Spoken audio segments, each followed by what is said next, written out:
bagi semuanya.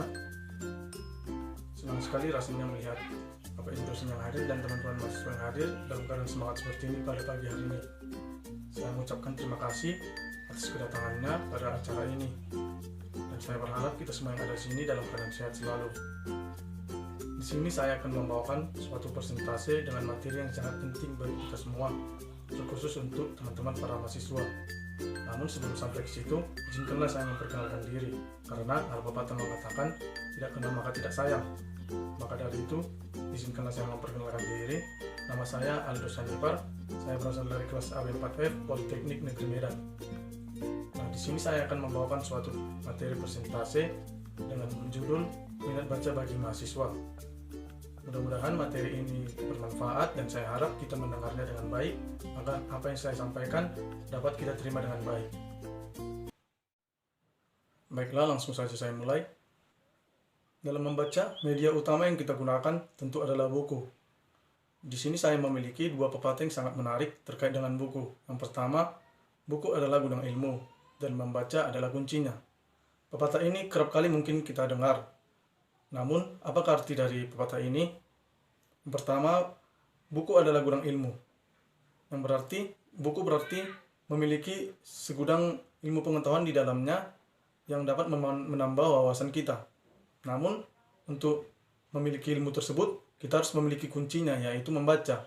Membaca yang dimaksud bukanlah membaca dengan sekilas, namun membaca dengan sungguh-sungguh, agar ilmu yang terdapat dalam buku itu dapat kita terima dengan baik. Pepatah yang kedua, buku adalah jendela dunia. Nah, dalam artian jendela dunia di sini adalah bahwa buku memiliki banyak sekali hal-hal di dunia ini yang belum kita ketahui. Nah, dengan begitu, kita dengan mudah dapat mengetahui hal-hal di dunia ini hanya dengan membaca buku itu dengan sungguh-sungguh. Perlu kita sadari bahwa minat baca bagi mahasiswa saat ini sangatlah kurang. Hal ini dapat kita lihat kalau mahasiswa hanya memperoleh informasi dapat menggunakan smartphone saja.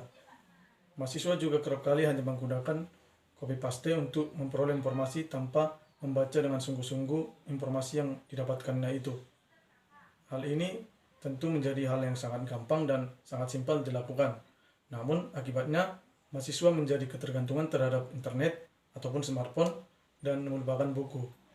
Itu menyebabkan mahasiswa menjadi tidak mandiri dalam mengerjakan tugas dan hanya membuat internet sebagai acuan untuk mendapatkan informasi. Jika sudah terlanjur kurang memiliki minat dalam membaca, maka akan tidak gampang untuk merubah hal tersebut. Hal yang mungkin dapat mendorong minat mahasiswa dalam membaca, mungkin karena tuntutan tugas ataupun disuruh oleh dosen.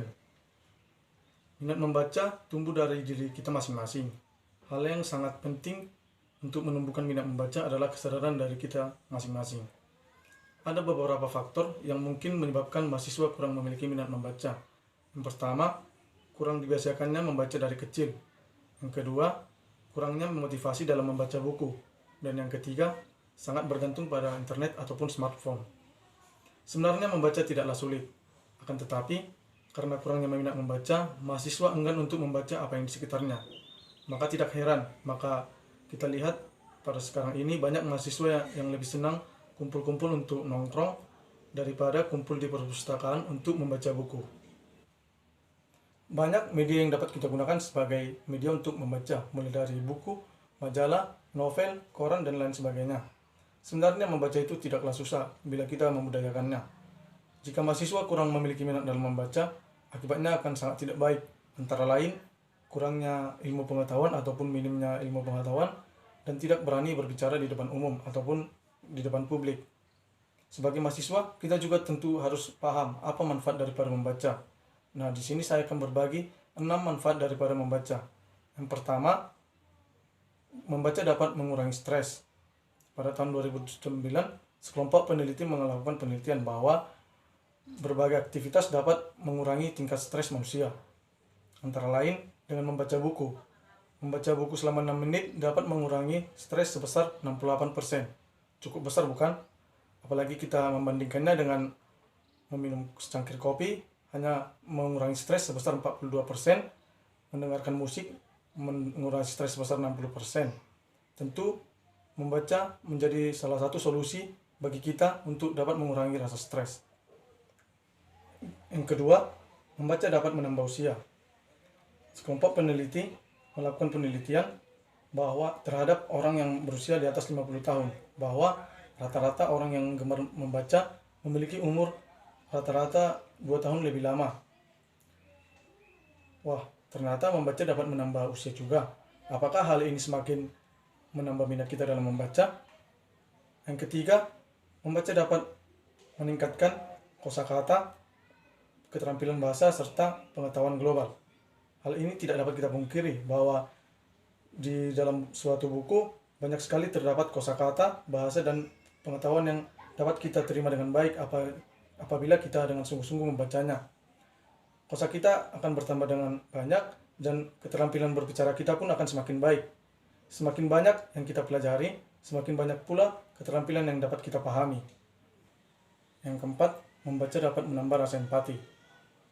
Orang-orang yang gemar membaca pada umumnya akan lebih mampu untuk memprediksi bagaimana orang lain akan bertindak dan mengidentifikasi emosi orang lain.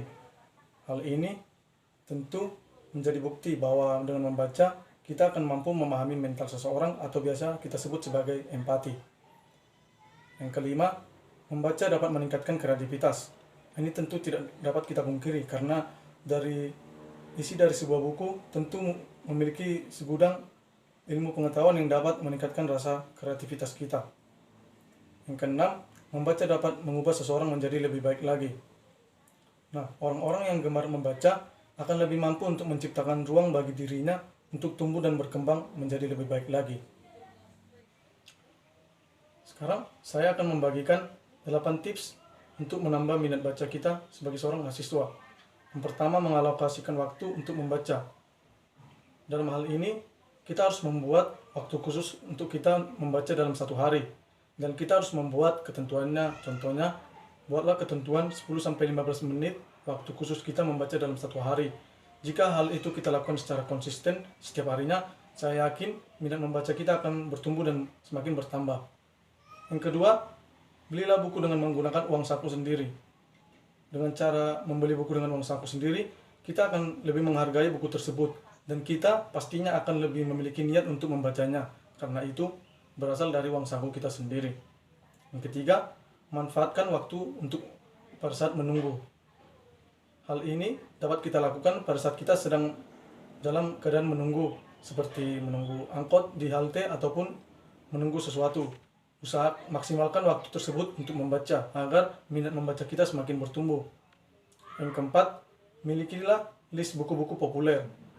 Yang kelima, membaca pada saat istirahat. Hal ini dapat kita lakukan pada saat sedang di kampus, contohnya pada saat sedang istirahat, kita dapat meluangkan waktu untuk membaca buku. Tentunya hal ini dapat meningkatkan minat baca kita. Yang keenam, membaca sebelum tidur. Yang ketujuh, membuat target membaca. Contohnya, kita dapat membuat target membaca. Dalam satu minggu, kita dapat menghabiskan satu buku. Yang kedelapan, melakukan kegiatan membaca bersama teman-teman di perpustakaan. Hal ini tentunya sangat mendukung untuk menambah minat baca kita, karena bersama teman-teman dengan membaca buku, kita dapat saling berbagi informasi ataupun menambah pengetahuan dalam kegiatan membaca kita tersebut. Saya berharap teman-teman mahasiswa setelah mendengarkan apa yang saya paparkan ini semakin memiliki minat untuk membaca, dan saya juga berharap kita semua di sini kedepannya akan melakukan kegiatan membaca secara rutin dan konsisten agar minat baca kita semakin bertambah serta pengetahuan kita pun bertambah. Demikianlah materi yang bisa saya paparkan pada pagi hari ini. Apabila ada kekurangan maupun salah dalam pengucapan, saya meminta maaf dan saya mengucapkan terima kasih telah berpartisipasi dalam acara pemaparan materi presentasi saya ini. Saya mengucapkan terima kasih.